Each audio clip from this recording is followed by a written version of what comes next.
And welcome back to the World Championship Series Europe Premier League round of 16. That's right, we're finally offline for StarCraft 2, and back with me right now is Apollo after our first game. How you doing?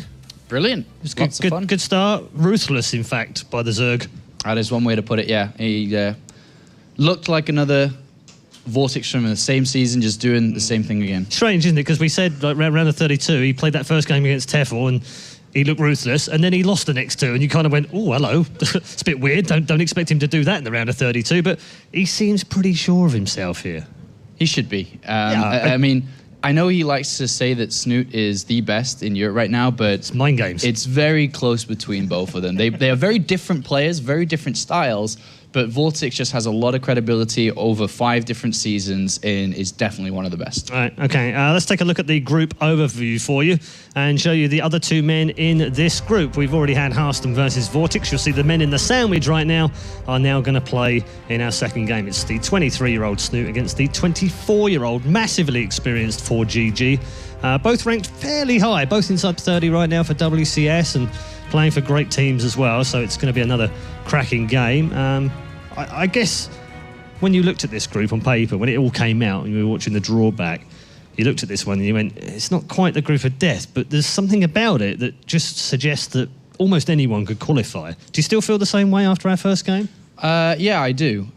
Even though Harston didn't win or take a map, he definitely showed that he could have if things had gone slightly different. But now looking at this one, for me, I looked at it and I looked at the whole group actually and said, you know, I really think Vortex first, Snute second. And then I said that because ForGG struggles against Zerg, and he has done in multiple seasons. He's lost and been eliminated by different Zergs, non-Korean Zergs too.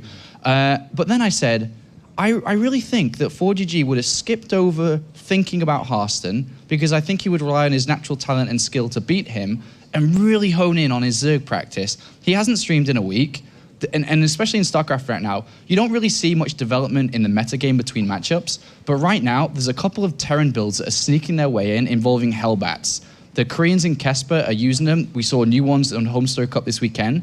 I have a feeling that he might be able to pass these 2 Zergs. Okay, let's have a look at the bracket right now as well, just to confirm for you, if you had missed the first game, you missed a bit of a storm of a victory by the Spaniard. Vortex going through 2-0 against Harston, so he advances into the upper bracket. ForGG and Snute now take on each other for that last place in the upper bracket. The winner of that will then advance to the round of 8. We'll also have our lower bracket game before the upper bracket game this time round, so that the upper bracket guys get a bit of a break. So who knows what we're going to see in the next game. It's a bit crazy, really, when we think about these 2 players. And we have to lose one. In fact, we have to lose 2 of these 4. Seems almost a shame. I said earlier on when we were having some dinner, you know, I like all 4 players. I like the way they play. Harston's a great story. It's fantastic to have him in Premier League finally. ForGG, we know what a wonderful Terran he can be, specifically TVT. And we all know about the top 2 non-Koreans in the world. It's a shame we have to lose 2 out of the group. Yeah, it's a really, really big shame, but unfortunately that's the way it works out here. What I'm actually looking forward to today, finally, because I know Snute's been good for a long time, but he's finally where he belongs. He's in the Europe Premier League, and we get to see him against the top Europeans and the top Koreans that live and work here as well. So I think finally Snute gets to show off what he always had within him on the big stage in front of everyone. Yeah, I agree. I think it was one of the minor disappointments we had last year when we saw him. We were thinking about all the great players we had in Europe, and they were all going to be in the same league together. And then you saw Snute in WCS America, and there's a little bit of me inside was like, oh, it's a real shame. I'd love to see what he could do head to head against some of these other players. And now we're going to get the ultimate test in some ways, because he goes up against the best Terran in the world right now in terms of you know, TVT. Yes, but this isn't TVT, and also the second best non-Korean behind him. We could end up seeing face off. So it's a big test for him in Group A. It's a big test, but recently he's been actually passing every test. The Touchstream Masters qualifier for the first event, he went through in second place, and we saw that run of Korean, and he actually beat every top Korean that plays in Europe in the Premier League. Beat them all to then qualify and take one of their slots. And 3 of them play in the same house. You'd have thought they would have talked to each other a bit, wouldn't you? And they definitely would have, and it would have got harder each time for Snute. And that was off the back of carrying his nation in Nation Wars. And then his Homestory Cup performances, I know he didn't get as far as he wanted to get, but the games we did see from him were looking so good, and he's one of the best at Zerg vs Terran, there's no doubt. Okay, I think the map vetoes are incoming shortly. It just gives us a little bit of time to talk about ForGG, just generally. His round of 32, tricky, I think we could call it. I mean, he played Daishi in 1-2-0, and we remember how good Daishi was last season. Then he loses 2-0 to LiveZerg, which none of us were expecting, and then he has to beat MMA of all Terrans to go through, the finalists from last season, and ends up knocking out his fellow Korean. Yeah, and at that very point, the baton of Terran was passed over to ForGG, and now it's your right to represent MMA in the Premier League this time, because it was really unfortunate because, you know, the predictions and looking at that group in the round of 32, it was ForGG and MMA who were meant to go through. LiveZerg was the underdog, and he wasn't going to go through. So that was a big, big win for ForGG, and now it's time to continue on. Yeah, let's see what the maps vetoed were or are going to be that's actually underway right now. And whilst they do that, let's talk a little bit about the maps, because Overgrowth, most played map in the round of 32. We've already seen it today, obviously. Frost, unsurprisingly, second most popular map of round of 32 so far. Are you surprised about that in any way? I mean, Waystation not being used in anything other than mirrors, for instance. We've seen a fair bit of TVT, but virtually nothing else. I feel like the two most played maps right now, Frost and Overgrowth, are through the process of people want to eliminate other maps, and these are the maps that are left over with, and that's the reason they've been played so much. Okay, I mean, Frost 2 seasons ago wasn't played very much, and then, of course, last season it remained, and it got picked up more often. Now it's the most popular map. We've seen King Sejong Station and Merry-Go-Round both eliminated. Waystation's going to go here, isn't it? Yeah, that's gone as well. So no real surprises so far. I think we might see Habitation Station go, and then we'd have like 3 older maps, Altazim, Frost, and then Overgrowth. You think 4GG likes Altazim? He shouldn't, so he might veto it. It's difficult against Snute, but it's in there, man. Habitation, yeah, you're right, it's in there. So but Habitation Station can be awkward as well sometimes with that gold. Yeah, I mean, we've seen a lot of Terrans floating to gold in recent times. A lot of Korean Terrans, actually, as well, doing an awful lot of that. It's quite funny. We had a conversation with Todd right before it happened, actually, in the GSL. And we both said, I've seen quite a lot of it on the ladder recently, and lo and behold, there it was. So no Habitation, it's Frost, Overgrowth, and Altazim. We'll find out which order it is. Overgrowth's going to be first. Yeah, so for me, Altazim is the map, is Snute's map. Like, if you can beat Snute on Altazim, you're good. Yeah, it's got to be second, isn't it? Yeah. You try to stop that guy's creep spread on that map, and best of luck for that. He's a killer. So the first map is incredibly, incredibly important. It's so important, that first map. All right, well, players shake hands and we'll head on over to their spots. Gives us a chance to talk about these two players in a bit more depth and look at some of their matchups as well. These two have played a number of times, 9 times, in fact, in StarCraft 2. It's 5-4 in favour of 4GG, but that it doesn't really tell the tale of the tape, because 5-4 looks close. It's actually 13-6 on maps, and 2 of those 4 wins came in team leagues for Snute as well. So it's a bit, it looks tight, but it's not actually that close. And 4GG, actually, the last 3 times they met in best of 3 or best of 5s, has won all of them without losing a map. That's good form. That's really good, actually. That's quite impressive. If he's able to do that today, I think he actually silences a lot of the doubters around 4GG, but also thrills up all the 4GG fans, because, I mean, there's a bit of a 4GG fan in all of us, to be fair. I mean, when he entered the scene, he was an awesome Brood War player, looking to dominate, move to Europe to get that title, and he's not quite there yet. Some tournaments, he looks one of the best. I was going to ask you about that. It does seem strange. We're going to have a look at his player profile in just a second. He is one of those players that you watch sometimes and you're just mesmerised by his play. You think this is, you know, it's aggressive, he's Helen Banshee plays great, and he just looks so dominant. And then the very next map, almost, you just go, who's playing this game? This doesn't seem the same guy. Why do you think that is? I'm not sure. I guess a couple of people just struggle from consistency, and he seems to be the one of them. He struggles and hates on Protoss a lot, but then he struggles and hates on Zerg a lot. But one thing that's always stayed consistent is his Terran versus Terran. Yeah, his TVT is ridiculous right now. It's over 70% across all of his matchups. He's also one of the most consistent players. I mean, we've talked about consistent and not being consistent, but he's made round of 32 in the Premier League every season of 5. Only one of 5 players that's managed to do that. So it suggests that he has that level of consistency, just somehow falls short of the last hurdle. To be fair, when I look at the name 4GG, round of 32 every season is like a given. Round of 16 is a given. Round of 8 is that he should be contending with MMA, MC, Stardust, San. Those are the kind of names that he should be hanging out with. So definitely a lot of people are expecting more for him. Okay, let's take a look at Snute now, our Norwegian Dance Revolution champion. And those days are well behind him. Has a fantastic win-loss record right now in WCS games. This includes all of the WCS games, including those in the IEM and DreamHack. 42-28 across all of them. Yeah. Currently just inside the top 16 on rankings, 15th at the moment. he's got the potential to be this year's foreign hope of the top 16. Naniwa was there last year, of course. This man has real potential to make it all the way. It is so important for him not to follow the footsteps of TLO last year, who dropped. He started well, but dropped because of lack of performances in this very tournament, in this league, the Premier League. Snute can be that guy. And if it's not Vortex, it's Snute. It's either one of them with good results in the Premier League can actually be the Naniwa. I completely agree with what you said. He's just got to put the results in. Do you think, we're almost at the halfway stage of the season, sounds incredible to be saying that, feels like we only started yesterday in the first season again, but we're halfway through season 2, marks the halfway point of the year for the road towards the WCS Global Finals. Do you think that we might be pushing our luck if we hoped for maybe more than one non-Korean in the top 16? Yes. Yeah, we're definitely pushing our luck. It's not out of the question, but we are pushing ourselves. It requires a lot of consistent performances back-to-back in not just the Premier League, but in external tournaments as well. And what seems to be a common trend is that a player will do well in one tournament or one league, but cannot repeat the same success very often. That's where the points really come in if you can do that. With results happening over the week, Bubble Bath excluded, what do you think of the European? I mean, I think they put up a great show. I mean, not just the Europeans, but non-Koreans. Scarlett in the semi-final, Daishi doing well in the semi-final. He couldn't even get out of the round of 32. Does that not bode well for the 9 that we've got left in round of 16? It really does. And for this season, more than any other seasons, it really does feel like Europe versus Korea because they're able to put up the right fights. And it all comes down to the fact that all the Koreans that play in WCS pretty much live here. They play on the ladder. So do everyone else and all the other pro gamers from the European scene. They play against each other a lot. And so overall, the skill is increased on the European ladder. In Control at Home Story Cup, we talked about this. And he said, you know, the good old North American versus European ladder arguments, yeah, blah, blah, blah, blah, blah.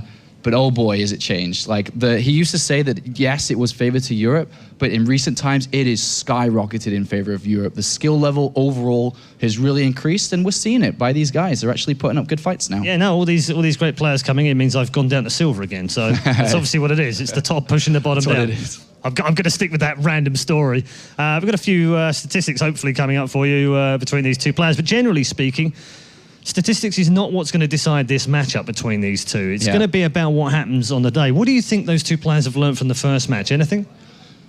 The Vortex is not to be messed with, probably. I don't think they would have picked anything up and probably stayed focused on this one. Okay. Any final thoughts, predictions? I think usually Zerg is the reactionary player and the guy to be looking at what's going on, and that won't change here at all. Watch what ForGG does, because I've got a feeling that there's something coming his way. There's a lot of new Hellbat timings, a lot of new ways to kill Zerg before they're ready, and that, I think, could be the decider between the two. The other side of this group, of course, is that everyone else is looking at it going, right, okay, so 2 Zergs, better practice for them. Is anyone looking at this going, oh, better practice for the Terran that's in the group? Or is he going to get away with this a bit, do you think? I think he gets away with it a little bit, especially because Vortex in WCS has always had, like, that matchup being his best. He's always ridden the back of Zerg versus Terran, and Snute just is one of the best Zerg versus Terran. So I don't think there would have been a lot of thought process gone into it. They wouldn't have just not thought about it, and especially because the way the game's changing right now with Terran against Zerg, the thought process, the early Baneling nest, the lots of scouting will be absolutely emphasized by both. Okay. With regards to Snute and being back in Europe, how would you rate his first season? Was it a success overall? For him, no. For a lot of other people, it was okay, but I think he is always aiming for much higher, and he wants to win the whole thing. Anything less than a final is a disappointment to him. It's what pushes him and drives him. Okay, as you can see on your screen right there, ForGG 31-21 overall, 9-6 this year in WCS. Not terrific records, but 12-8 versus Zerg suggests that his form is actually just about okay right now in TVZ. Snute, as we've said already, fantastic in his matchup. You look across the whole range of his matchups, actually. According to Aligulak, he's no lower than 61.7% against any matchup, whether it's ZVP, ZVT, or ZVZ. And that's massively impressive. He really has somehow dug himself out of the hole that he was in. If you remember back to the middle of last year, he wrote that blog on Team Liquid about how he couldn't seem to find the winning formula. Everything he tried didn't work. His practice regimes were just destroying him. And every competition that he entered, he just felt like he could never advance. What has changed in the last 9 months that now makes him such a massive favourite to win groups at this level? He broke through the mental barrier. He broke through the physical barrier. I mean, if you think about, I guess the easiest example, if you don't quite get it, is when you're running, you have second wind. You break through that pain barrier, then you hit a second wind and you are good to go. That's what happened, I think, to Snute, because he was hurting, he was finding it difficult, he wasn't winning. Then he broke through, and now he's the best European player. And that's finally where he wanted to be, but he also wants to go further too. But I'm happy that happened. Yeah, no, it's terrific for us as well, and having him back in Europe is fantastic as well.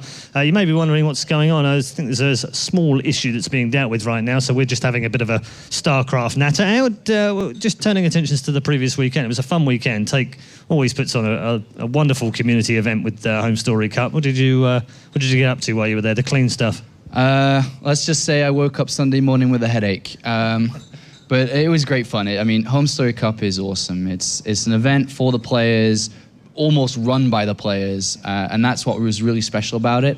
It's good to hang out with all the fans that are there, to hang out with the players, to have a cold drink with White Raw, to have barbecue and play a couple of games of poker, man. It's really it's a unique tournament. Okay, yeah, apparently I'm hearing we've just got a small technical issue which we're clearing up on one of the PCs, so not a big problem. It's going to be fixed in the next couple of minutes. Like I said, it just allows us to natter a bit more about StarCraft, which is awesome. As I said, we're halfway through, almost halfway through. Any surprises so far? MC dominating the World Championship Series rankings?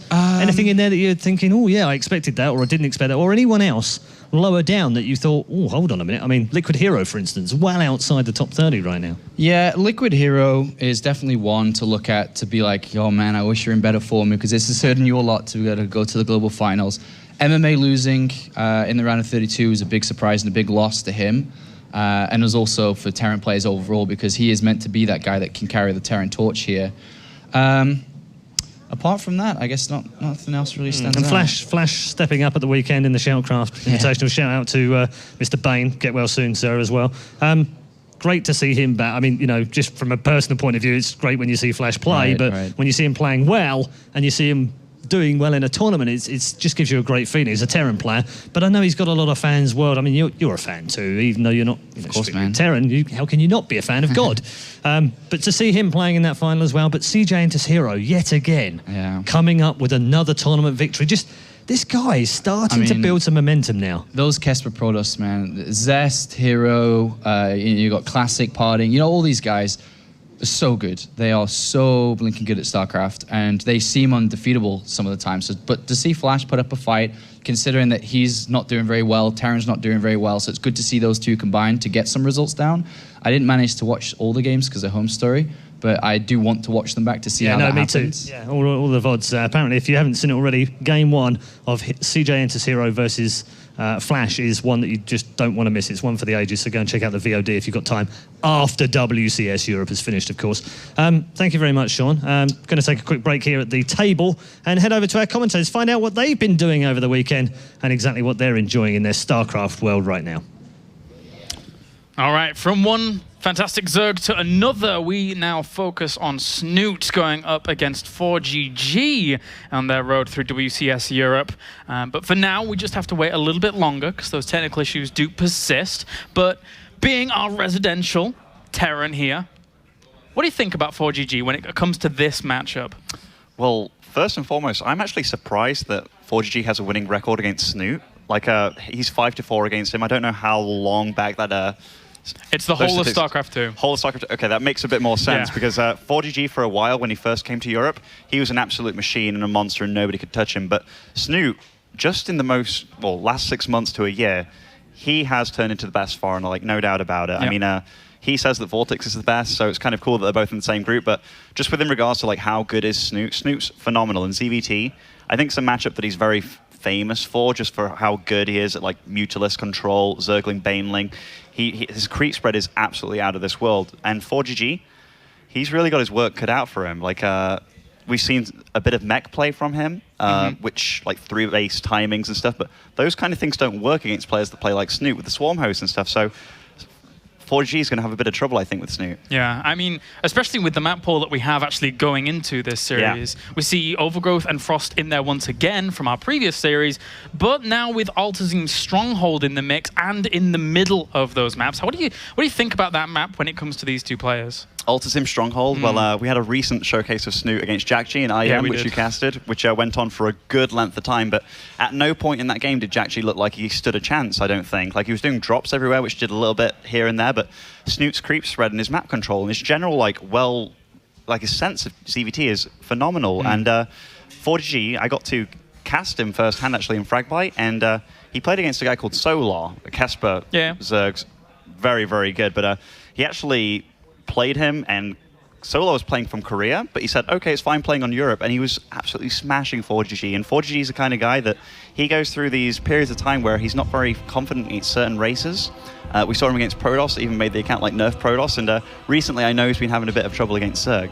Ah, okay, well, here we have on our screen, it is Snute. It looks like technical issues for his monitor have been fixed, but overall, this is a guy that right now, in our minds, is challenging for top 16. If there is a foreigner, aside from Vortex, who was always trying to in previous seasons, this guy right now is one of those guys that's challenging for top 16. Do you agree with that? Certainly. If there's any guy that I'd put up against a Korean, it would be Snute. Like, he's just an absolute beast. I hate to play against him, but not because I hate the guy. It's just he's an absolute monster. And ForGG, not to take anything away from him at all, because I lose to him all the time too, but against Snute's a different kettle of fish. Like, he's just absolutely solid. But I'm giving like ForGG a hard time here against Snute, but there has been a new build that just came out that Zergs haven't truly learned to deal with yet, like the Hellbat switch, and it just came out in Pro League literally 2 days ago, but every Terran was doing it, and I think every Terran won with it too, and even Tasia whipped it out at Home Story Cup. So has ForGG had enough time to practice that build? Well, he plays more than anybody else, actually. Like, when he was in OGS, he played more than any Korean in the OGS house, which was very well known. So maybe. OGS, you say that, and memories flood back. It's been a long time.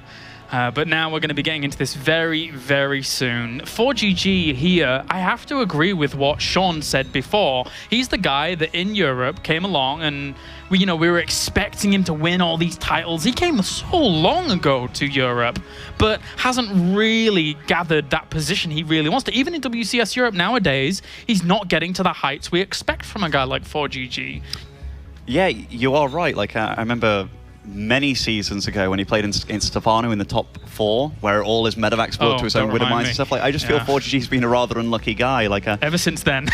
Yeah, like he places very well in tournaments.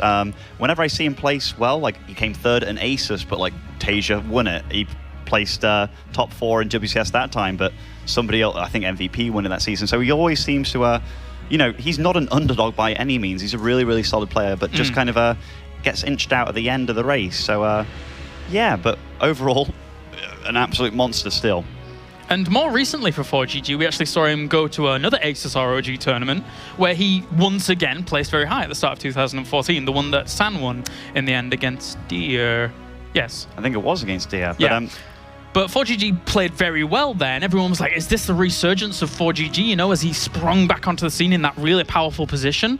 And he's yet to prove that in WCS Europe, and this is his now opportunity to do so, but Snute, tall order. Everybody in this group's a tall order. Yeah. Even Harstem's been doing much better against Terran recently, so not a good group to be in if you are a Terran, must be said. All right, well, there's only 2 of them left. ForGG is one of them. 3 if you count you here, of course, in the round of 16. So now let's get into Overgrowth for our first map in this best of 3 to find out who's going to advance on to the winner's match to play against Vortex. As we now have, spawning down to the bottom left-hand corner, our red Zerg. Representing Team Liquid, it's Snute. Handsome fella. Isn't he just? And up to the top right, we have our blue Terran.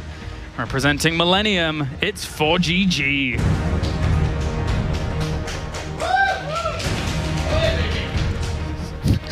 What was that? I've no clue, but I liked it. So starting here on Overgrowth, this is one of the most popular, if not the most popular map in WCS, I do believe we've talked about. Like, statistics-wise, this is the map that I don't believe it's in balance for any matchup. It's a good size. Expos are reasonably safe. I haven't seen an imbalanced strategy really done on this map. The only thing that I've seen that's been taken advantage of very, very loosely is the tanks shooting from like the 3rd base over to the natural. But even then, you just deny a little bit, and it's very hard to do that. So And I've got to... Uh-oh. Whoa, wait a minute. All right. Oh. This position is so common. Whenever we watch this map, all Terrans go over here. Jakshi, I think Jakshi actually might have tried it against Snute recently, now that I think about it. This is really smart by ForGG, by the way, because Snute, over the last few weeks, and I mean the last few weeks, he's showed so many of his games that he has a particular way of holding a 2-Rex, which is going for 3 spine crawlers in the main, letting his natural die, then throwing the 3 spine crawlers down to kill the bunkers. And what that really relies on is the Terran overcommitting with SCVs and such, and really not ramping up his economy behind that. So I think ForGG is going for literally a 12, 13 Rex, which very, very economic, not that scary. You can hold it off relatively easily, but he's going to bank on Snute doing the same thing, which he has been doing for the last few weeks, actually. So this is really solid meta play by ForGG in this series so far, and I hope that's what he's been studying, because that's exactly what it shows. You bring up a great point. I mean, this was against Tasia almost like a day or two ago, right? Well, a similar thing that Tasia actually did, and then Snute went on to be victorious. But this is because it was more of a committal for Tasia, right? With the earlier barracks. And this bunker at the back is so annoying for a Zerg to deal with. It's so far away if you want to pull drones. Not just Tasia, but also we saw the MMA show match with Snute. So, like, one of the bad things when you're doing so well is that there's so much of you to study. And here, when you see that Snute is going to battle to kill that SCV, does micro that drone away really nicely, starts making a spine crawl on the low ground here. Yeah, that was really good control from him to pull away that drone. This SCV is going to get very low. He loses a drone for the cost of it. Second drone falls as well, with the second SCV reinforcing. Maybe not the best of trades just yet for Snute. Making this spine crawl on the low ground is very different compared to what he usually goes for, so Snute already mixing things up a little bit. But here, if that bunker gets up, Snute's already in a lot of trouble. I think he sees more of a pressing issue here as he's trying to go once again for the SCV making. But again, with this bunker now finished, ForGG is already working on that first spine crawler. He's got it down very far and going to try and micro against it just a little bit further, actually pulling that all the way back. 2 more spines going up, so Snute is going exactly for what we talked about earlier. But if we look at the harvest count for ForGG, he's already at 18 out of 14. Wow. Out of 35 supply as well, so he's already made 3 depots. This is exactly what we said would happen. This isn't a huge commitment by ForGG, but he's already dealing a lot of damage to Snute. And will he be able to save this hatchery? Well, it is dying really fast here. Yeah, and he can't get to this SCVs repairing at the back. No way. With 8 Marines to reinforce this, you've called this brilliantly, Ben, because right now, ForGG off the back of this is going to have a fantastic economy, and he's going to be able to capitalize, in essence, where Tasia was unable to in the previous weekend. And look at this. Damage has been done. He killed the hatchery. He didn't overcommit at all. And behind this, what's he going to do? We have a CC going up for him, double gas. The world is his oyster at this point. ForGG, he really knew how to play against Snute and knew how to 2-Rax him. He studied Snute, and Snute, what's he going to do from this point? Well, he has to get that hatchery back up again because you have 3 spine crawlers. If you choose to do an all-in from this point, that is not just the 300 minerals on buildings, that's the 150 minerals on the drones making the buildings too. That's a huge commitment here. And a third CC as well behind all of this, so... Oh, beautiful. Yeah, we've seen actually a lot of Terrans, a lot of Korean Terrans especially opening up very greedily in these games. And again, from the pressure to then going very greedy from here on, he's probably anticipating Snute's just going to try and play catch-up. Is he going to pull out a gas? Or... because I guess that would entail any kind of aggression. And no, so far he hasn't. Yeah, I mean, he could pull out a gas and play the huge catch-up game. That way you can get out more drones, given that the only thing that stops you from making more drones is having the minerals and the larvae, I guess. But at this point in time, just going for a third here. So he's going for the macro game, going for the catch-up game. But 2 factories on the way for ForGG here. So transitioning to mech or some blue flame opening afterwards. Like, I can't emphasize enough how good this was for ForGG. Like that 2-Rax, it was a smart play against a player like Snute, because Snute, there's been so much of his games available to study, and it's worked against him. It really has, yeah. And I think in the end, this map, as Sean said in the pre-show, is so important for ForGG to make work, because the next map is Altazim Stronghold, where we've seen Snute play phenomenal games on. Baneliness is going to go down a little bit earlier than anticipated. I guess because sometimes Terrans can follow up that kind of 2-Rax aggression with extra barracks to try and push across with Marines. But for now, behind that, ForGG is just flying away with economy. It was unfortunate as well. The scan timing for Snute, the scan kept on going when you saw all those 4 or 5 drones pop out too. So ForGG knew, I don't have to worry at all. Moves over, takes his natural very, very safely. Snute droning up like a madman here, but will he be able to deal with those Blue Flame Hellions in time? And being 8 drones ahead when your opponent's on 3 CC and your third base isn't up, it's not a good position for Snute to be in here. Yeah, it's so much of a mineral sink, those 3 Spine Crawlers, the way he's been defending it before. And for now, they're just not doing anything. They're just sat there waiting around. Okay, they're going to mosey on over to their third base and reinforce that. But by the time if ForGG wants to hit, he's going to have a fantastic army. An absolutely fantastic army. And here, throwing down Tech Labs on the barracks. So what's his follow-up going to be? I mean, he's getting Stim now. Looks like this Blue Flame Hellion build is just to deal a lot of damage.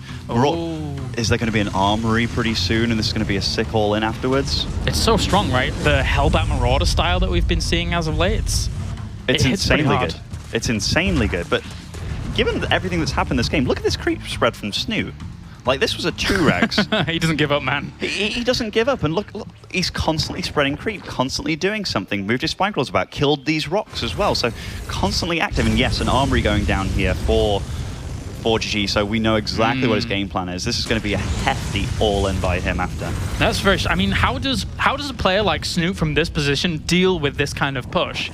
Well, he's making Banelings, so that'll be good against the Hellbats, but dealing with the Marauders, like, how do you... It's a really nasty composition to go against, and here, he's given away that he has Blue Flame, so what does Snute do? Drones up. He's not going to push past into these Spine Crawlers, and I think that's actually a pretty smart move, because anything else, in fact, that's a huge army at his front door. 16 drones on the way, that is... he keeps on making drones, so I don't think he has a clue what's coming here besides the Blue Flame. He'll soon find out, and Snute will not be feeling too comfortable at all. 2 Queens to hold off, even just against those alone with the Spine Crawlers. Should be okay. Actually, good micro back bringing those Queens. But at the same time, the transformation begins, and that Bio's going to push on forwards with them. This is going to be difficult. And how many Banelings do we have? We only have 5 Banelings on the map, and a few of them already blow up. This is nothing for Snute here. So many, 76 drones on the field right now, and this is a huge push. All this supply is in drones. Oh, the third's normally the vulnerability point here for Zergs, but not quite to this extent. Look at those drones. Absolutely melted and barbecued. That reminds me of the old MLG days for sure. ForGG doing so well here in game number 1, playing Snute like a harmonica, and now he is just going for the win. I don't know how Snute can really do anything. It's just going to be over. At this point in time, there isn't a lot you can do. You're against a Terran with a superior arm. And all those Banelings blow up on the same spot too, so not even all the Marines are dead. Really, really great play by ForGG, and he's just moving into the natural here of Snute, killing absolutely everything. Nothing can stop him from this point on. Really, really well played by ForGG so far, showing that he is still a guy to be feared here in the European scene. It was looking a little bit shaky, especially in the past seasons, but he's approached the round of 16 with ferocity here in game number 1. And Snute is almost in disbelief, trying to hold on against this with the very little he has left. ForGG, even with that medevacs on this, all these stimmed units, they don't care. They're not even being reached. Yeah, ForGG, like, there wasn't really a follow-up to this besides going for the third CC and such. And GG is called. Like, wow. There wasn't really a follow-up with the buildings and such because it wasn't necessary. He really thought this through, and he did enough damage. He knew how far he was ahead, and he knew that was a killing move. So really, really smart play by ForGG. I really can't express enough how much I like that, because I was worried for Snute about the new Hellbat build, but ForGG, with that in maybe he has that in mind. He might do it later on in the series, or maybe against Vortex if he does play him later on after this. Like, but yeah, he studied Snute, and he brought out something new against Snute, and really took advantage of the player rather than just the game. That was really impressive, and you know, it's the epitome of ForGG, to me at least. After casting this guy, ever since he really kind of breached into the European scene, he's constantly always favored this more aggressive stance, which he absolutely loves. And watching his methodicalness, it's very akin to how he plays Terran versus Terran. He knows the exact right amount of units that are going to kill you at any specific time in the first, I would say, 10 minutes. And then he just does it. And likewise there in game number 1, he showed that he knew minor details and was just willing to go with it. It was really strong. I hope Snute looked at the build order tab after that game just to check when those barracks were made, because that was beautiful. And now, like, if he did do that, he'd then know that he's playing against a player that studied him pretty darn well. So doing anything that you've been doing and showcasing on streams and such recently, you have to really think about it, because ForGG, he's studied you and he studied you well. He's got your number, Snute, but now we go on to Altazim's Stronghold for map number 2. This is Snute territory right here. This is his playground. Can ForGG topple him on this map? We could quite easily see this go to 1-1 as we have spawning down to the bottom left-hand corner a guy who is touted as the best non-Korean in the world right now. It is Liquid Snute.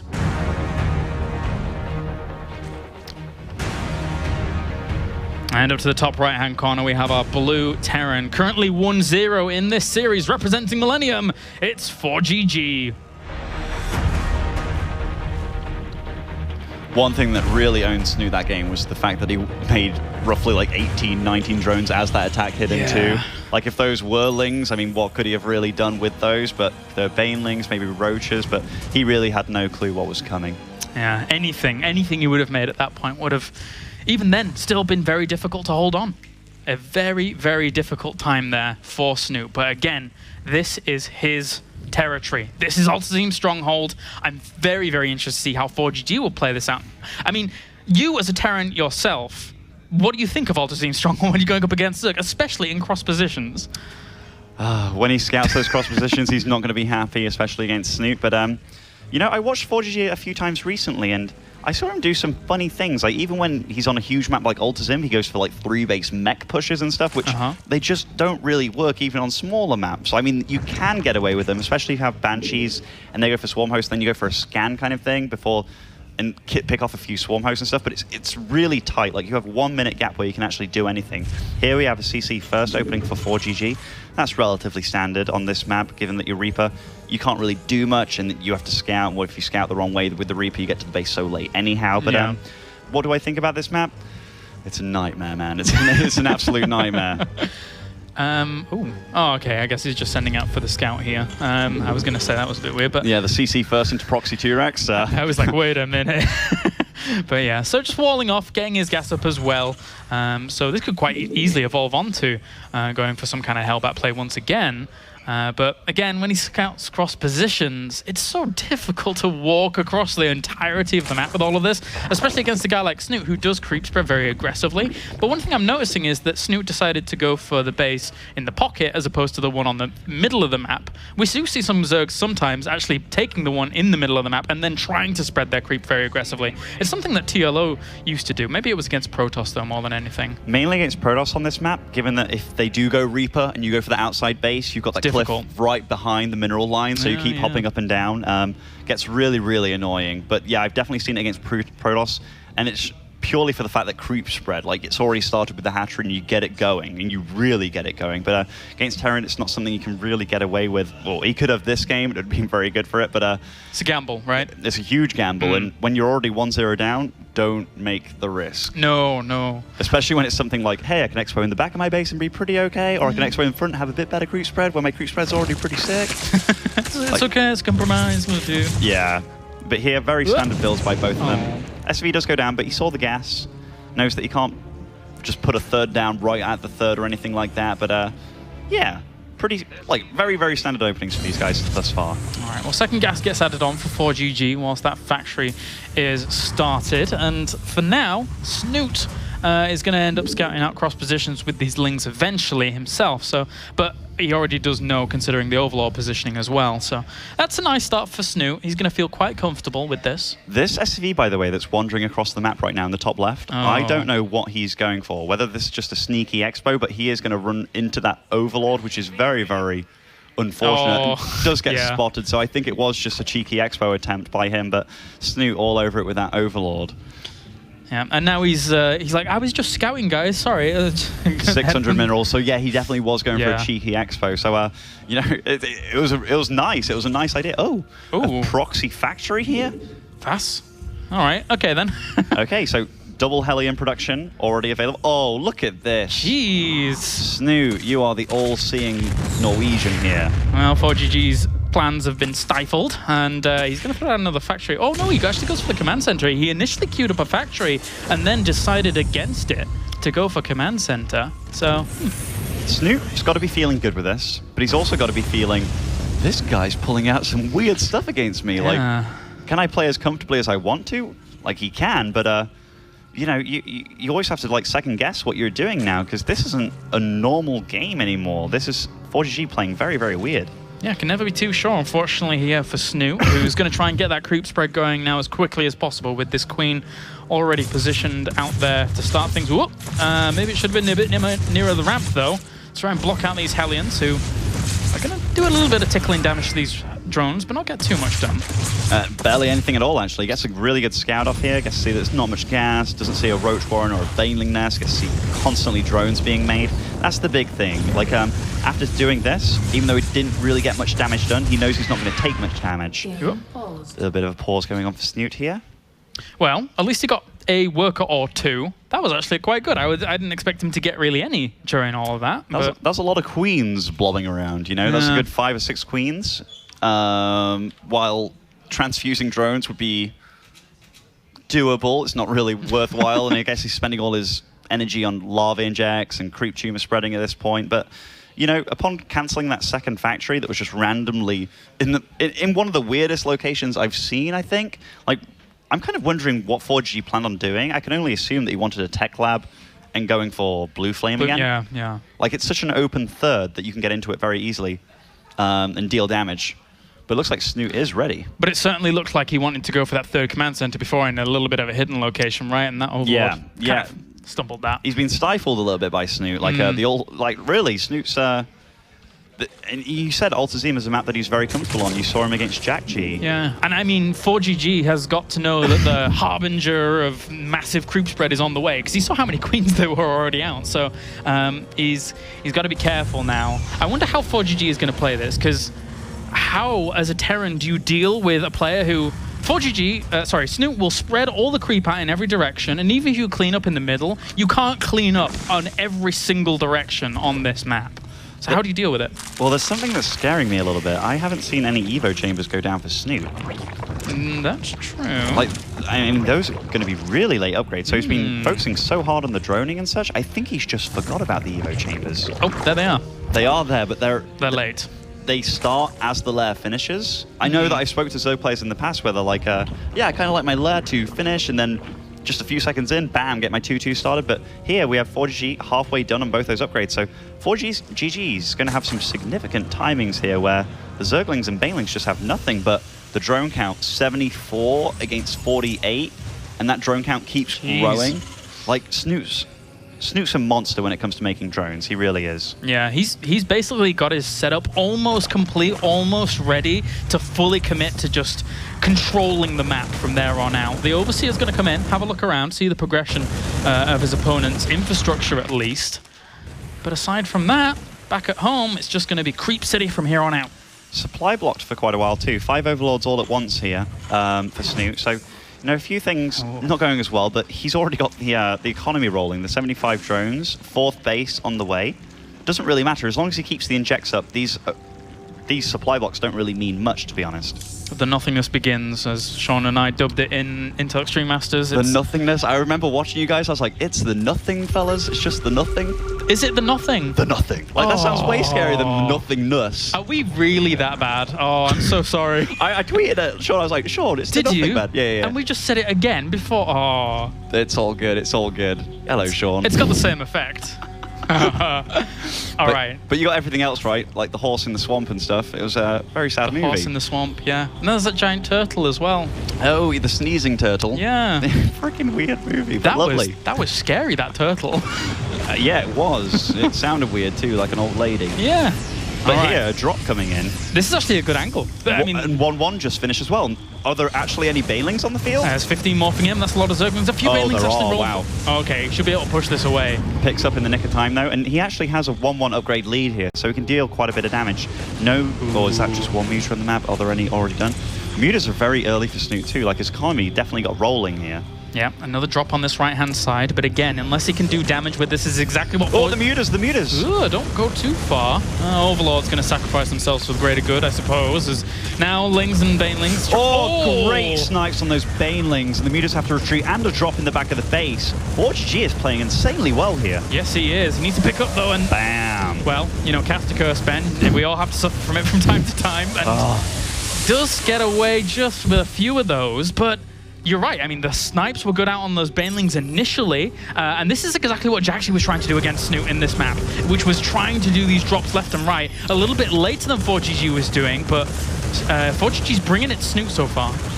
4GG actually prioritized focusing the live creep tumors there too, rather than just the dead ones and A moving. So that was really good by him too, because it's so annoying when you don't get a live tumor and then they just spread it after you just walk away from the scan. But here, he's doing a lot all at once. It's very, very impressive by 4GG. And that's what he's got to do here against Snute, who will be pushing the creep on those angles, will be constantly macroing up behind it. And Snute very rarely misses his injects, so you know you're going to be going up against a lot of units every single time you hit. This is cute, trying to get some more banelings, trying to drop down and be cost efficient. Oh, wow. Very great play. He sniped one, and then he picked up with the rest while 2 blew up on 1 Marine. So very nice play by 4GG. And here, wow. He's got one thing in mind this game. When we talked about how do you stop that creep spread, well, he kind of just deals with it with a few units, has Widow Mines ready to blow up those queens, and just keeps on dropping. That's very, very nice, actually, to be able to kind of try and catch those with Widow Mines. This is a scary force up here, though. I mean, resources lost is very much so in favor of 4GG, but Snute has made up with that because his economy was a little bit more powerful during that. So technically, that's why the supplies are so even here, but 4GG now looking to press on that north position as well. And look at this. This Mutas came down to deal with that, but sees that this large army is killing those rocks too. Ooh. Deals that drop very easily, actually. Creep Tumor's going to die off up to the north again. Widowmine scouts forwards, trying to get on some of those banelings, maybe. Oh! Wow. Okay. I mean the banelings. Oh! Oh, jeez. Is it going to happen again? Oh, okay, that wasn't as good. But the 2 first Widow... Oh, the banelings blowing up all those Marines was like, that's really bad for 4GG. But then it was the Widow Mine connected. Bam. Actually equalized. Then another Widow Mine hit. What's the resources lost have at? Snoot's still behind in that regard. But Snoot's supply, he's staying in this very, very easily. And when I say staying in, he's still very much so in control here. Yeah, he's a macro beast. Just rocketing up in terms of that supply. We have 2-2 finished quite a while now for 4GG, but Snute is buying himself a lot of time to get his 2-2 on the way, whilst we don't have 3-3 actually started at all for 4GG, so he really needs to get that going as well. Otherwise, Snute, once again, normally likes to take command of this map. I like what Snoot's doing here, though. He's making sure, or just clearing out some Widow Mines here that 4GG randomly lay around. But look at this creep spread. It's constantly moving out. And 4GG actually did a very good job of denying it. But look, so many shifted tumors all over the map. Oh, this is quite a large army that's chasing. He's going off creep here, actually. Full committal by Snute. Bring down some of those Widow Mines on the chase, as 4GG needs to run away for quite a while. There's still banelings following this. The splits are going to need to be good to deal with that level of banelings, especially with the Mutalisks now focusing down these medevacs, because they are so vulnerable as the chase continues. This is really weird by 4GG. I'm kind of surprised that he's not just turning around and firing, because banelings off creep, they're miserable. As we can see, they don't do anything off creep, so that was a huge, huge commitment by Snute. But again, back up to 200 supply in no time with 68 lings on the way all at once. Yep. Jeez. Yeah, those lava injects, they just don't stop for Snute. That's how you replenish 68, 100 lings at a time. That's how you keep that going. 4GG for now. Again, once... The thing is that Mutalisks look to be getting aggressive, and 4GG isn't over the other side of the map pressuring, so Snute's got to feel pretty comfortable here. He certainly has, and he's running into some turrets now, which will buy a little bit of time, but this is a scary amount of Mutas here, and Mutas being on your side of the map, it means you can drop, but there's no drops in sight by the looks of it, and this CC is in danger of going down here. Yeah, goes for the repair, brings that Thor along with the Marines, which will shoo that away. But now, I mean, how many banelings do we actually have added on there? There's 31 in total. So, not the hugest number of here, but he's committing all of his gas to 3-3. That's how comfortable he feels. He got time for his hive, he got time for the Ultralisk Cavern. All of these upgrades going, I think Snute's doing all right. Snute's in this game very, very comfortably, actually. He was behind on upgrades initially, given that his Evo chambers were rather late, and I'm pretty sure they were... It was a little bit of a mistake, but here this is such a nice Muta flock to deal damage with now. Yeah, found another sweet spot there against that Planetary Fortress. Retreats on out because 4GG does reinforce quite well. This is, again, not a very strong army. He's going to have that 3-3 timing available to him, but it's going to be a whole lot shorter than you would normally see in this matchup if a Zerg feels pressured. Yeah, but one of the things that Snute does very well, I was going to say better than any other, besides his creep spread and his macro and all this other stuff, he makes more banelings than any other Zerg, and banelings Doesn't matter it doesn't matter what they hit. If you have enough of them, they are so supply efficient, as you can see, and they just demolished ForGG's army. But great splits by ForGG. He is staying in this. Yeah, really holding on, but behind all that 50 Zerglings and 3 Mutalisks. Look at the supplies. Jeez, he just continues macroing up like a beast, and ForGG now, I mean, he doesn't have a mobile enough army to continuously pressure across the map. And when he shuts, even when he takes an engagement like that on the edge of creep, the creep's just going to keep going, and then slowly those engagements on the edge of creep are going to be closer to his base and closer, and Snute can just capitalize on that. Yeah, it's no longer ForGG with the momentum here. Initially, those drops, he'd handled them very, very well. Sniping Banelings left and right, picking up, being fancy, but, you know, it didn't really deal enough damage to Snute. Like, and now he really is in the driver's seat. This creep spread is getting out of control. Whenever I look at that production tab and I see units being produced by the 50, the 60, and then I see creep tumors being produced by the 20 and stuff too. Like, here's a wave of creep tumors going out. We have 7 thus far, and that's just one section of the map. So it's crazy by Snute, it really is. They never stop. They absolutely never stop. ForGG now is up against the ropes. He's going to have to find an angle to breach somehow Snute's impenetrable position, because otherwise he's just going to get steamrolled in a very, very similar fashion to the way we saw Jakshi get pounded out in Intel Extreme Masters qualifiers. Yeah, one of the great things about Zerg is, for a long time, you used to say, like, the Terran has to stay ahead or the Zerg has to stay ahead in supply when it's Mutaling Baneling, back in the Wings of Liberty days, just because Terrans traded so efficiently. Then they buffed Mutas a little bit, they regen better, they're faster, and people started learning that, hey, supply-wise, Banelings are extremely efficient. I can have 4 Banelings for like a Marauder kind of thing, and even though Banelings don't do necessarily well against Marauders, some great Thor volleys there, dealing a lot of damage to those Mutas, but no problem, his bank's pretty huge. Yep, just keeps on going. Just keeps on going. Marine's now clearing up a few of these active creep tumors in the middle, but... Oh, actually, he's doing a good job of moving in from 2 angles here and cleaning that up. Uh-oh. That is a lot of Banelings, and yet again, though. Oh, dear. And he's got to be careful. The Banelings are coming in from multiple angles. If he tries to split back into those, it could be a bad time. Thor's trying to move forwards against that, with the Ultralisks trying to cleave away at them. And that was actually a good control from ForGG, everything considered. Great play by ForGG. He managed to put his Marines in a location where the Banelings were practically marching single file at his Marines. And that was a lot of Marines, and that was way, way, way off creep. Every time that you're on creep, Zerg's chances of winning a fight, 9-1 they have to be. But whenever you're off creep, Banelings turn into old ladies. Like, they really aren't that good off creep. But luckily for Snute, he covers the whole map in creep, so usually it's pretty all right for him. Doesn't matter. The whole map is a treadmill going in reverse here for Snute, as he now just continues on. He continues on with his creep. I know we've said creep probably about 100 times during this cast, but it's a big focal point of Snute's play, and it's what keeps him so sturdy throughout this whole game. It's not even the units that he really needs behind all this. It's how long does it take for ForGG to actually get to a base? Quite a while. Quite a while indeed. ForGG's done very well, by the way. He's got up to 5 bases now, very solidly, keeping his minerals always low, producing 5 Marauders at a time, 2 Thors at a time. Keeps on pushing too. He's found a spot where he wants to attack into, dropping as well in this exterior base down here for Snute. So Snute, he's not being... Well, ForGG's really trying to push here. Whoop. Thors trying to do what they can at the front, and so that the Bio can get away from those Banelings once again. He actually didn't have that many Zerglings with that army. It was almost all Banelings. As for now, ForGG, it's so funny. He like goes to the edge of creep. He's like, do I really want to go onto that? It's like, oh, I'm going to have to clean up for a while, be on caretaker duty, and you just see Queens just marching everywhere, just continually to replenish.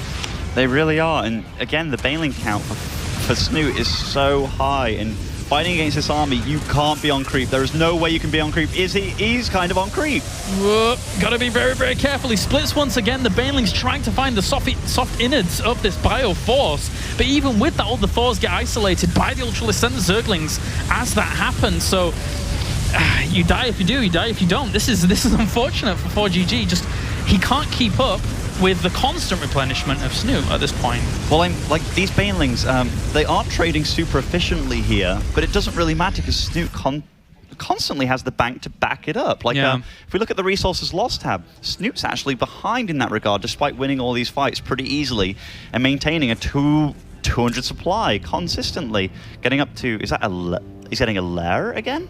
I think it's because he wants it to have more HP. Ah, okay. I've seen this a few times now, and it's a nice little tactic. Yeah, 150, 100 for an extra bit of health. That's quite nice. Yeah. This Mutaflock's still going strong, getting armor upgrades too. Even getting ranged upgrades here. Like, is that for the... I guess it's for the queens, or maybe if ForGG goes for like a full mech transition eventually, because he might have to. I'm not sure here, actually, why he's doing that. I think if he has the bank, he's just saying, well, you know, I might need it in the end, you know, as you were saying just before, just in case something different came out.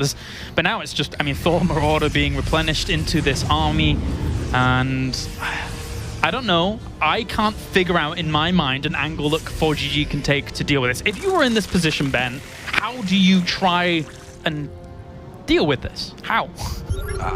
Honestly, I feel there's a point in the game that if you don't deal enough damage and if you don't deny the creep spread as good as you can, you're in trouble.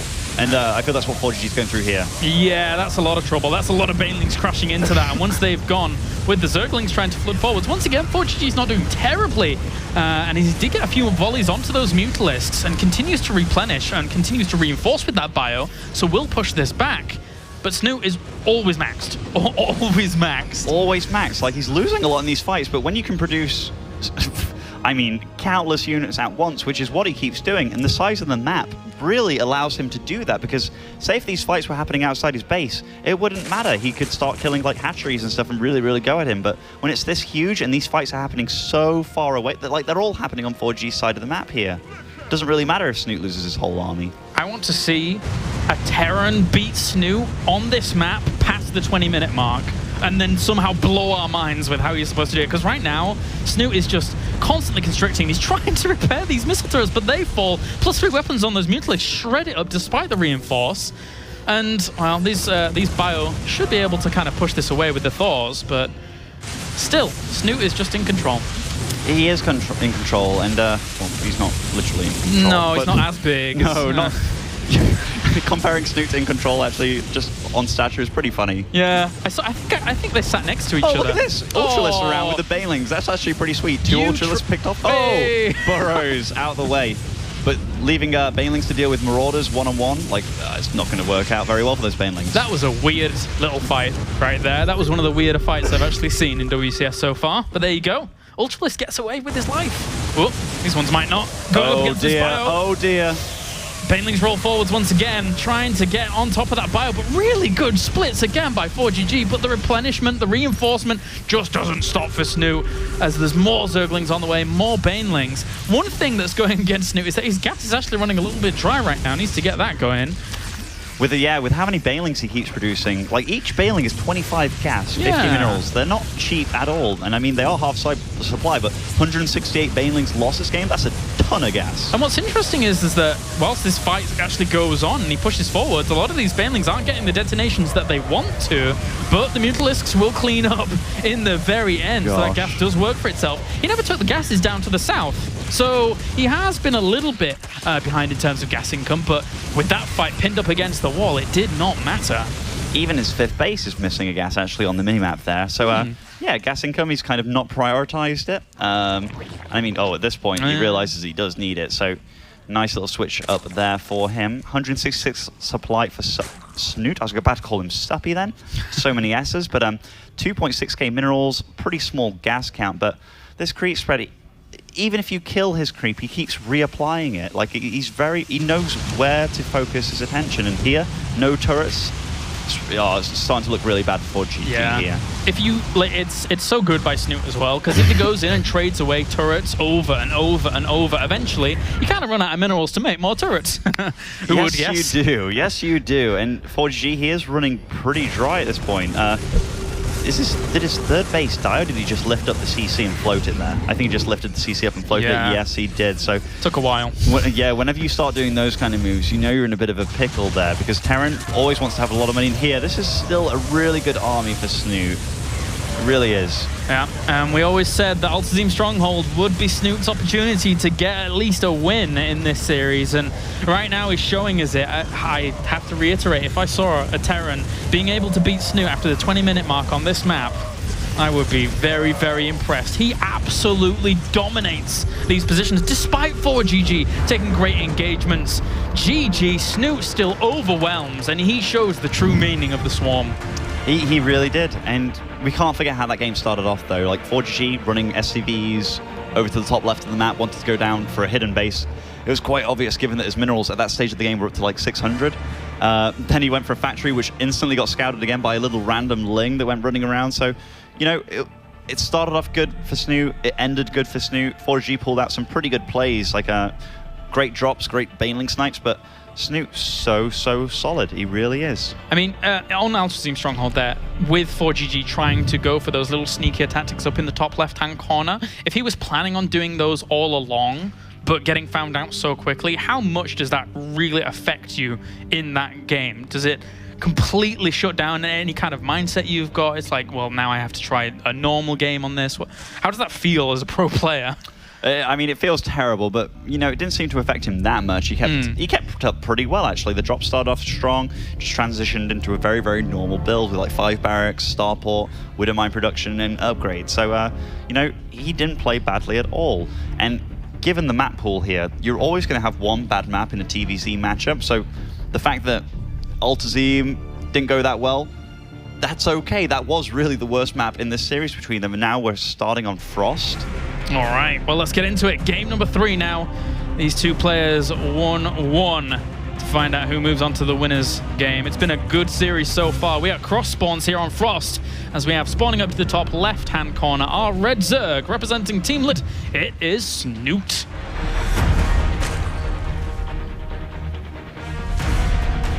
And down to the bottom right, our blue Terran representing Millennium. It's ForGG. I really wonder what ForGG is going to do on this map. Like with the first game, the nice 2-racks, but it was like an economical 2-racks, given that he knew what Snute was going to do. Then realizing that, well, Altazim, it's not really a map that favors Terran too much, but here, already an early barrack. So is he just going to resort to 2-racks play again? I mean, it worked out very well on Overgrowth. It's a bit harder to make work here, though.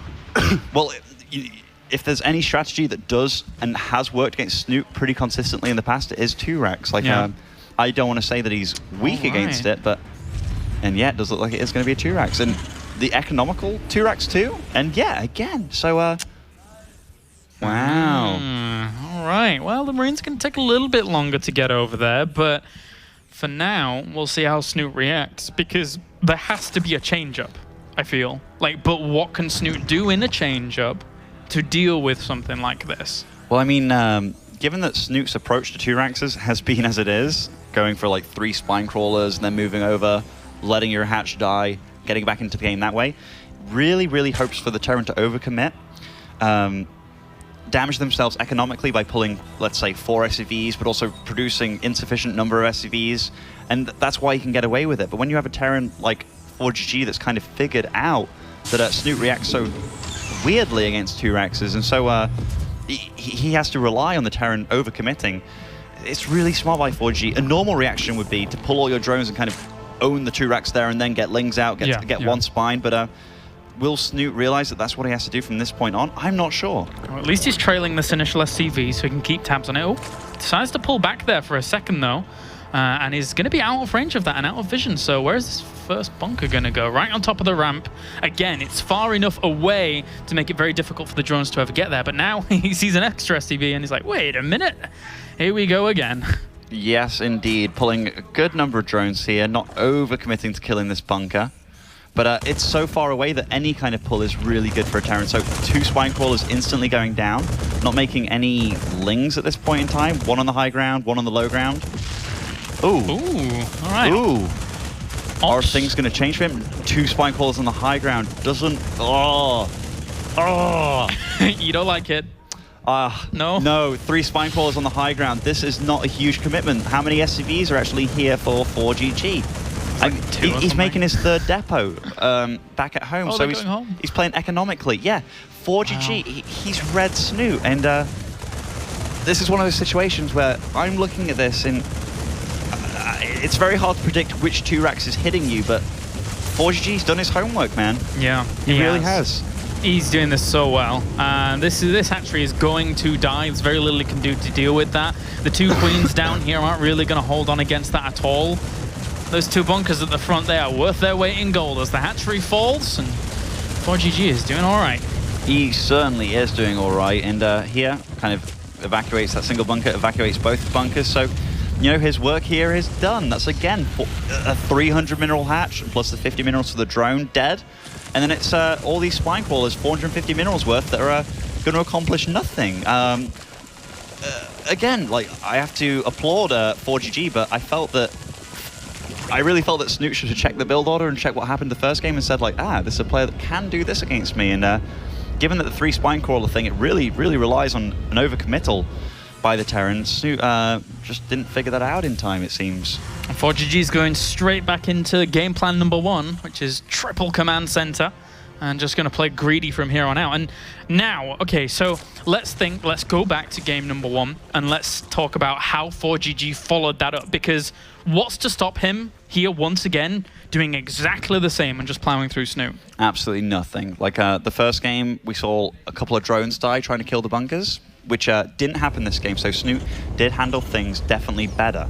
No drones lost at all by him, but I mean, a hatchery loss is a pretty big loss. Yeah. Going for a 3rd hatchery pretty early as well, considering the loss. And this is a lot of Marines on the field. Like, I guess he's kind of worried about a bit of an all-in here, just trying to deny information here. There is an Overlord there on the left, which we can see. So, you know, ForGG, he's in a good situation, but what can Snute do to get back into this? Well, the last game that this happened, he tried to play incredibly greedy, but a little bit too greedy, and just got absolutely smashed by ForGG.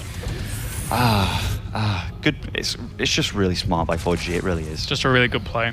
I think that also now we're in a situation where it's very similar to how we saw Hearthstone trying to play against Vortex, which was, even if he was to apply aggression, he'd still be hit by the Hydraling, or even if he was to defend against, it would still be Hydraling and his steer kill him. Now, even if Snute went for something aggressive, which it looks like he may do, with that many Lings and Bailing, I'm undecided, but even if he tries to pressure, surely he could just die to, you know, Hellions with Blue Flame out there to defend as well. So it's going to be difficult, right? There's a lot of things that Snute can die to, and there's not many things that he can deal damage with, to be honest. Like at this point in time, there's going to be lots of Hellions on the field. There's still a good number of Marines, so if there was just a bunker at the front and stuff, did not see the second factory at all. No. But luckily for him, ForGG is quite a I'm going to use the word robotic player. He likes to, if a strategy works, he'll do it again and again. Yeah, like in TVT, we've seen him go for the big Hellion plays for so long. You know, he was so good at TVT, kept doing the same thing, and he really goes by the motto: if it ain't broke, don't fix it, kind of thing. But here, Snute droning up a lot, getting Evo chambers down.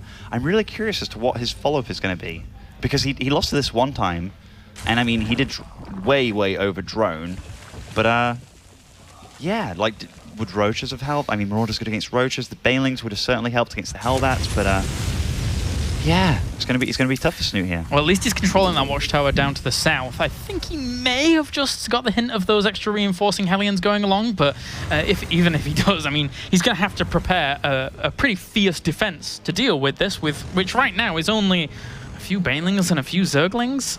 Not a whole lot. There's the armory finishing up, and did we have Marauders already added on? Not just yet. Not just yet.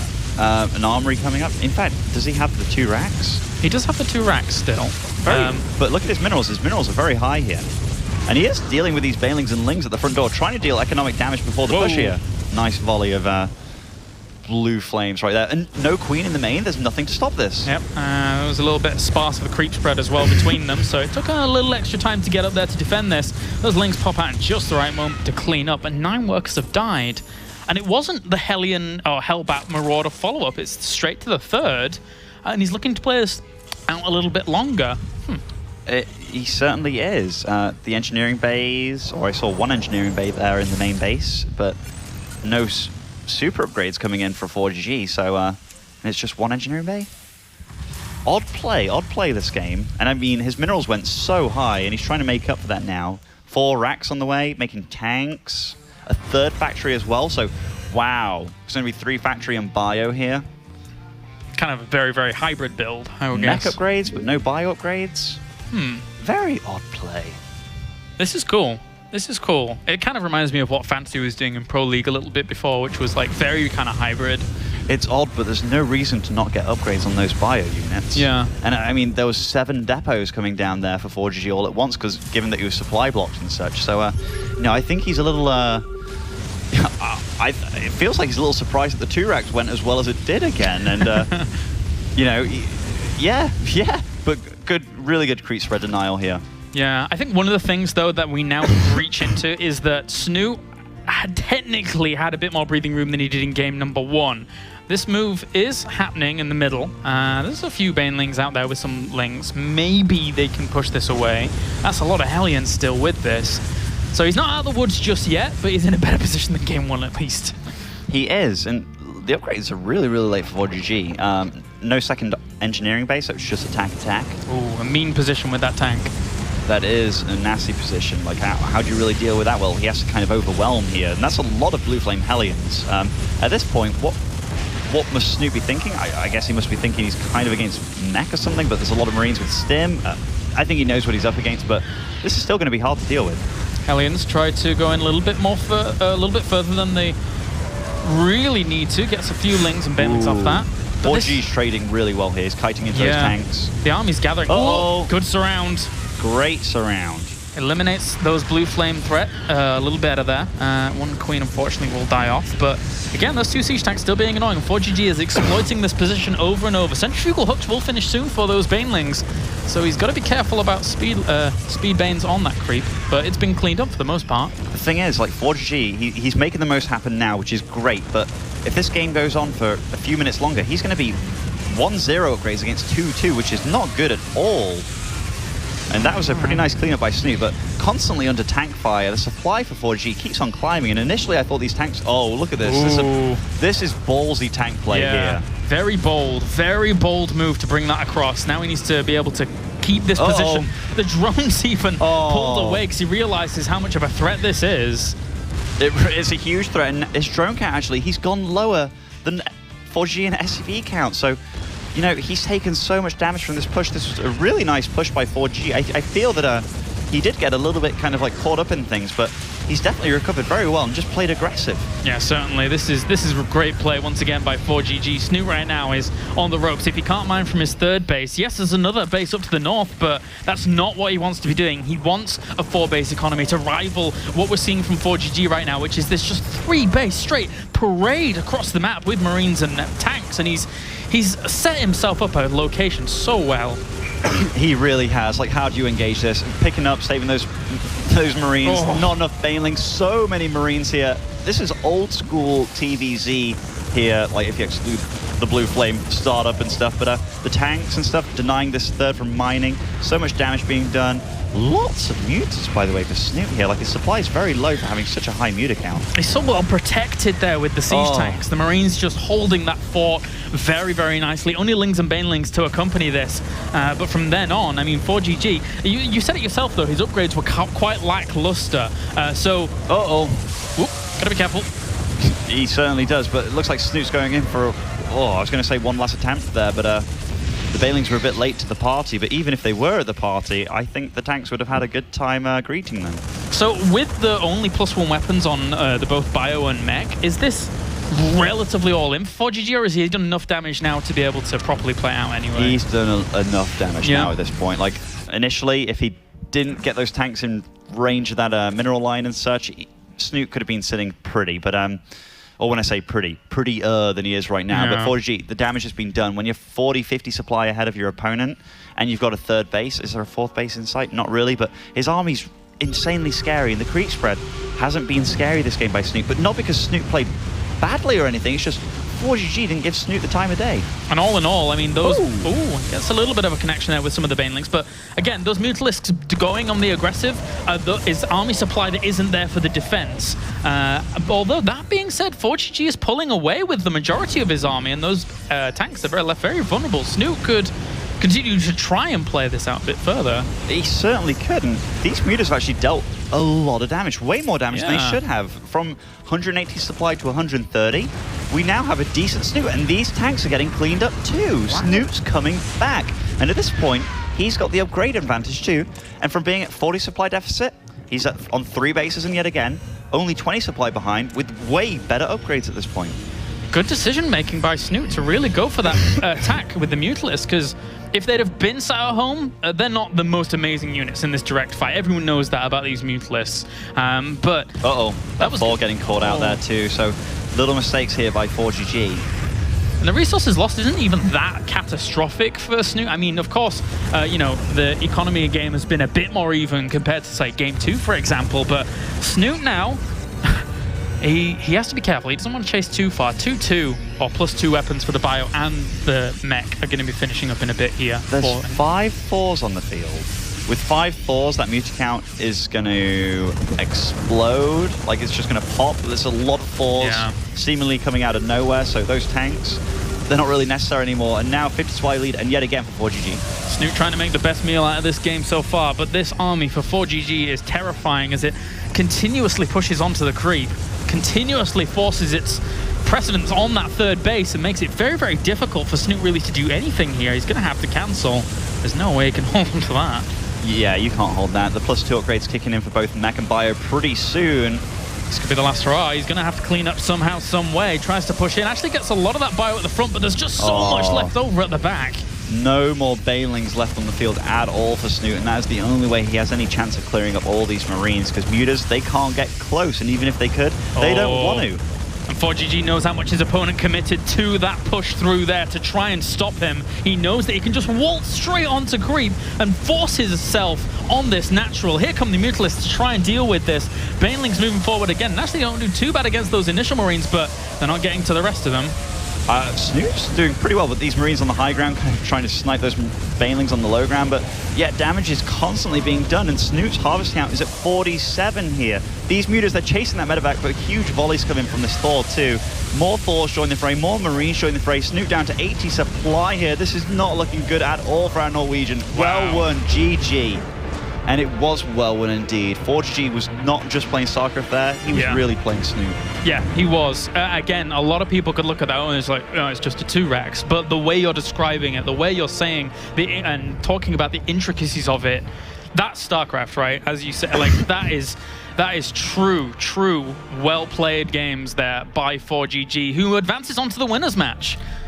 Very nice. It's a little surprise. I mean, any player that goes through in either of these matches, you know, you can't say, oh, it's totally unexpected or anything, but Snute, he's been doing really well. And ForGG, just to talk about the 2-Rex, yeah, that 2-Rex, you won't do that against anybody else except Snute. Like, it won't work against anybody else except Snute. But given the, like, 3 Spinecrawler style, it's so safe and it's so careful, but it really, like, he meted Snute. He totally meted him. You're impressed, I can tell. I'm impressed by the fact that he saw a weak point and he took full advantage of it. That is what StarCraft's all about. All right, well, congratulations to him moving through to the winners game here in Group A in the round of 16. Really, really impressive stuff from ForGG. And in the winners game, he's going to have to go up against Vortex, which is a different brand of Zerg, I would say, in this matchup. Vortex is a wild horse. He really is. He cannot be tamed in the same way that Snute can. He's not as predictable. You always see in every series that Vortex does, he throws some crazy one-base Baneling bust out, so it's going to be a different kettle of fish entirely. That's true. Of course, after this, we actually go to the losers match first, so we're going to be going to Harston versus Snute to find out, unfortunately, who will be eliminated. But for now, guys, let's hear from the winner of our second series of the night, Mr. ForGG. Thank you very much, guys. Yes, with ForGG, well done, congratulations. A tough win. When you had Snute and you drew Snute, Apollo said to me he felt like you would concentrate on practicing against Zerg. Was that the case? And if not, why not?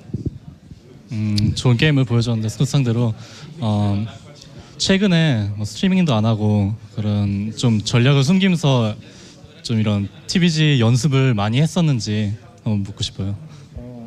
WCS 대진이 나온 다음에 좀 강한 투저가 있는 걸 보고 좀 되게 저그전을 좀 생각을 많이 한 편이에요.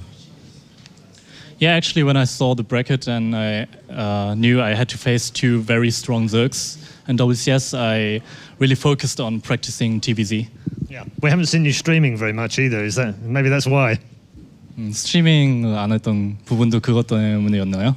네, 지금 WCS 시즌 1 때 좀 허무하게져서 시즌 2 때 좀 높이 올라가려고 좀 연습 좀 하고 있어요.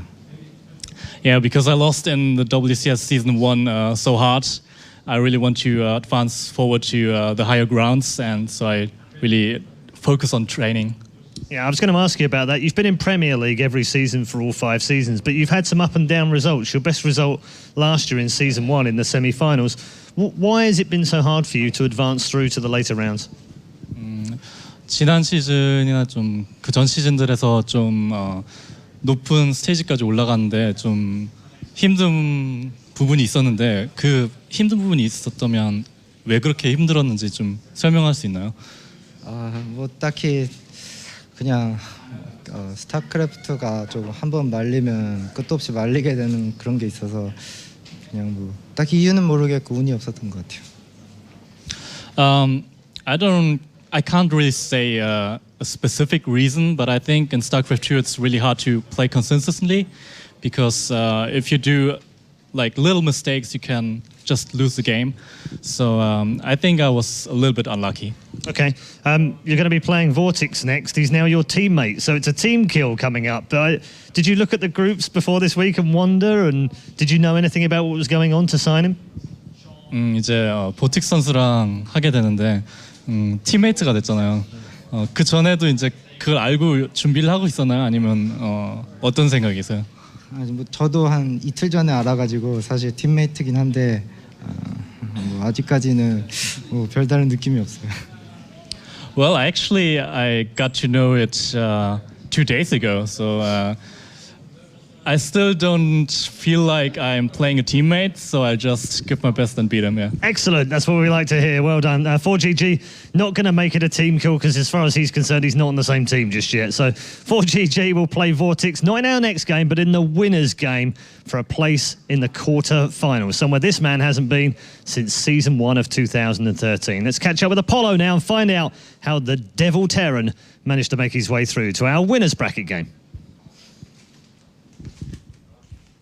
Hello, welcome once again to the Screen of Knowledge, and what I'm going to talk about here is something which you might not get when I first say it, but hopefully you stick with me and you might be able to follow through.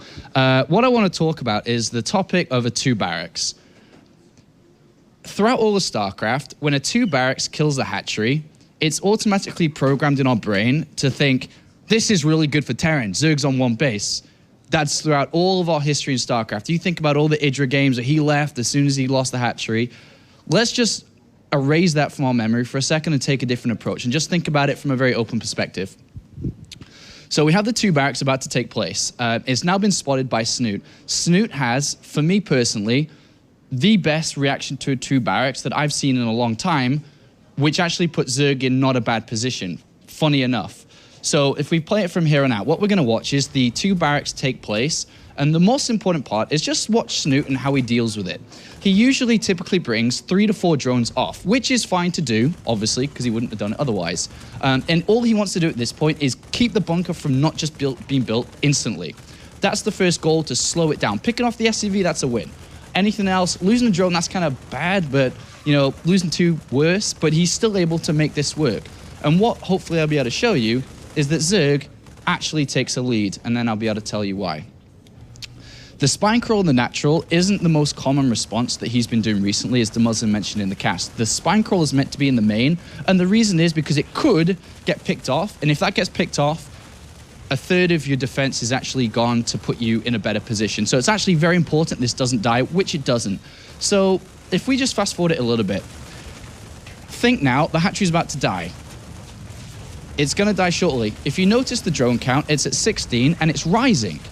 There's no lings being built. It's only drones, which is starting to equalize up the worker count. So if you pause it now, at the end of it, he's lost it. It's 17 to 21, but remember, he lost 2 drones, so that actually should be at 19 to 21, which isn't that bad, and he can immediately take the hatchery here. ForGG did respond pretty fast and pulls away with his SCVs really fast as well, so he actually helped him out a little bit. But now, if we go back to ForGG's base, command center's only just being built. He's actually quite away from really increasing his own economy. So let's watch the production tab and fast forward it from here. And this is where you'll start to see things switch in favor of Zerg, weirdly. So all drones, only drones, all drones. So if Zerg is completely droning up, he's weak, right? Well, yes and no. Yes, he is weak, but there's 3 spine crawlers that he used in his original defense, which actually stop any form of harassment. So he has Zergling speed on the way. He's mining gas from 1 assimilator, but he's on 3 hatcheries again, really fast. Look at the drone count again. 34 to 31. Granted, there's a 3rd command center in the way, which does mean extra mules. 43 to 34. He's actually getting in the lead again. I mean, how is this making sense? So it was really funny to really think about it. It's 47 drones to 38. So if we pause it here, 50 workers to 38 SCV. So all he's done is drone for the last 5 minutes and is actually in good position. The big problem Snute made, there's an overlord here on the right-hand side. That needs to go in. If that goes in and sees blue flame, you build a roach warrant, you use your 3 spines and queens, you stop the blue flame attack, he continues to be in the lead. He didn't think this was going to be the follow-up, so he didn't prepare for this. He prepared for everything else. So if you fast forward it again, he even gets a bigger lead. His creep spread's amazing. There's spines and queens and lings and a baneling nest early to defend against hellbat drops, which I'm pretty sure if you don't ask Snute, that's what he was thinking. Blue flame like this, not so much. So this is the reason why he died. 73 drones is very good. And yes, you can argue that this killed him with having 73 drones, which it did. So I'm not going to say that's not true. But if he'd seen this, roaches would have been with these 2 spines and queens. And I don't think this does that much. And I think he keeps a good 60, 65 to 41 SCV lead, which is really, really big. All right, so if we fast forward it, this is what kills him. End the game. Point making Apollo, I can see both sides of it, whatever. What I want to do now, though, is I want to come out of this, and I want to go to game 3. And I know I'm taking a bit of your time, but stay with me. The point is pretty cool. So what I want to do is go to game 3, and when I saw this 2-racks happen again, I said to myself, I reckon Snute's going to absolutely destroy this. He knows how to do this. Watch this. But unfortunately, he made a big mistake, which I'll show you the reason why he didn't win the game easily, in my opinion. I thought he could have. So as this loads, we're getting into it. Everyone's like, God, man, he's going on forever. Yeah, this is a big point. So here comes the attack again. Snute reacts in the same way, exactly the same again. So if we fast forward it, go through, the same process happens. You don't need to watch it slowly. He even loses a spine, which is pretty big. So he does the same thing, brings the spines down, blah, blah, blah, blah, blah, loses the hatchery, blah, blah, blah, blah, blah. Droning, speed on the way. Look at the units again, at the workers. 21 to 22, because he didn't lose 2 drones. It's actually even more in his favor because he didn't lose those 2 drones. And he retakes this, he takes a 3rd. And then one thing I said was going to work, he'll do the same drone up again. There's an overlord down here, which is the most important overlord again. This is the overlord which I knew would go in to scout, because that's the mistake he makes. He didn't see blue flame. He goes in, and I want to pause it here. He didn't see blue flame again. So I was like, no, he's going to lose in the same way, which I really thought was going to happen. But it was a bit of a reverse mind game if everyone caught it, because ForGG thought that that was spotted, knew that the roach swarm would come down, so we actually attacked much earlier and without the additional units and supports. It was just a blue flame attack. So from this point, Snute's winning again, 63 to 49, 51. If only he knew it was blue flame, if only he had the roach swarm again, I'm pretty sure that he's going to be in a good position here. And he's told me personally that he actually doesn't mind losing his hatchery like this, and he actually finds himself in good position. And from this point, if it happened again, I believed it would have been a different game, and I think the outcome would have been different in favor of Snute. So a little bit of a weird, longer concept to think about, but something to think about for sure. All right. Whew. Thanks for bearing with me. Over to Red Eye. Thank you very much, Lieutenant Apollo there with a very long feedback on maps 1 and 3. I think that pretty much sums it up for me, and I'm glad he did that, because I now feel as a Terran player, I'm pretty sure I've sussed out why I keep losing to Zerg. So thanks to Apollo for that one. Great breakdown as ever. We're going to take a short break now, but when we come back, it's the losers match first. The winners get a bit of a break before their winners game, and the losers match is a very big one, not only for Snute, but also for Harstem. Is it the year of Harstem still, or can the Dance Dance Revolution champion make it one more step towards the quarterfinal? We'll find out after the break.